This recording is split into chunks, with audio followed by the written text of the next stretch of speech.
Hello everyone, welcome back to my channel. This is Story Time with Dianne Cook. Today's story is Disney The Jungle Book, It Takes Two. We did it! Mowgli hollered. He had just escaped from King Louie and the monkeys with his friends Baloo and Bagheera. It sure was a swinging good time, Baloo said. Bagheera was less enthusiastic. Next time, we need to stick to the plan. We're lucky to be alive. We need to find a safe place for the night, Bagheera said. King Louie may still be after Mowgli. Loosen up, Baloo said. I can protect us. If we see any of those mangy monkeys, I'll jab them with my left and I'll swing with my right. Oh, Baloo, we need to protect the boy. Think about it, Bagheera said. Mowgli sighed. He didn't need protecting. Why? With his brawn, he could fight like a bear. But with his brains, he could plan like a panther. If only they would give him the chance. Just then, Mowgli heard something. There was a rustling sound above his head in the trees.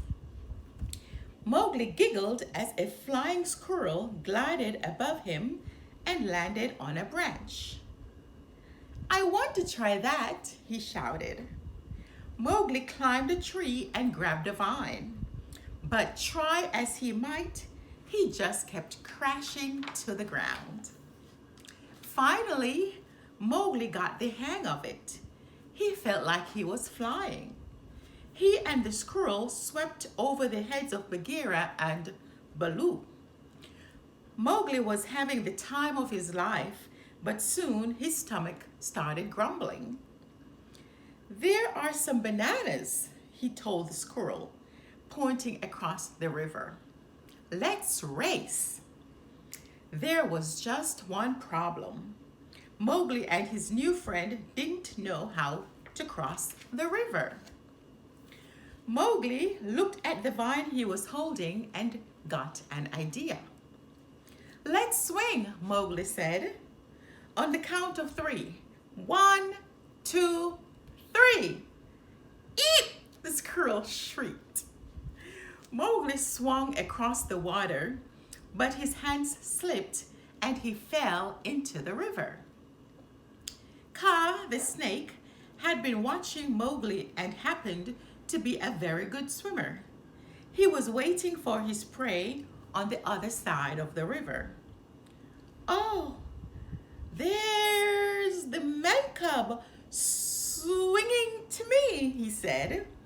This was his chance to get the man club. Kaa slithered down from his tree and his eyes grew wide.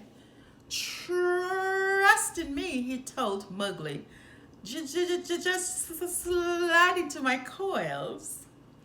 Mowgli and the squirrel grabbed onto Kaa, who pulled them up into the tree with him.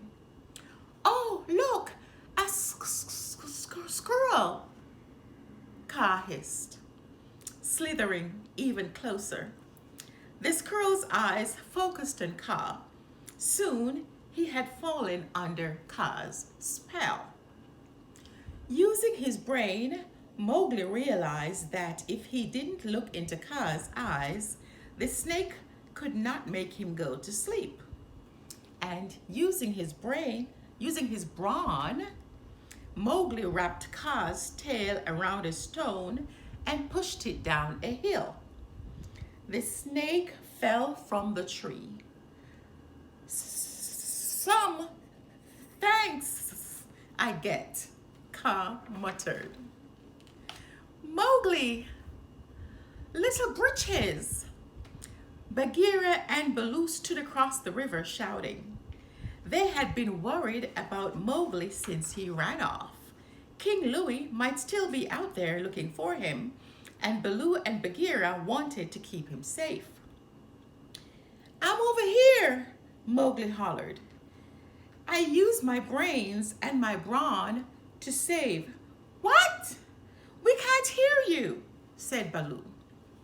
Mowgli turned to look at his new friend. "Thanks for teaching me how to glide. I hope we meet again," he said. "Maybe next time I'll try gliding without the vine." The squirrel chittered at Mowgli and then flew away high above the ground. Mowgli said, watching the squirrel take flight. "Maybe that's not such a good idea after all." Mowgli made his way downriver past the waterfalls. On the other side of the river, Bagheera and Baloo followed him. When he reached a patch of calm water, Mowgli swung and swam to his friends. Mowgli threw himself into Baloo's arms. He had had a fun adventure, but he was glad to be back, safe and sound. That night, as Mowgli drifted off to sleep, he heard his friends still arguing. "He used brains. He didn't look into Kaa's eyes," Bagheera said. "It was brawn. He used a big rock to get rid of Kaa," Baloo argued. Mowgli smiled. He had used his brains and his brawn to save himself and his new friend. The end.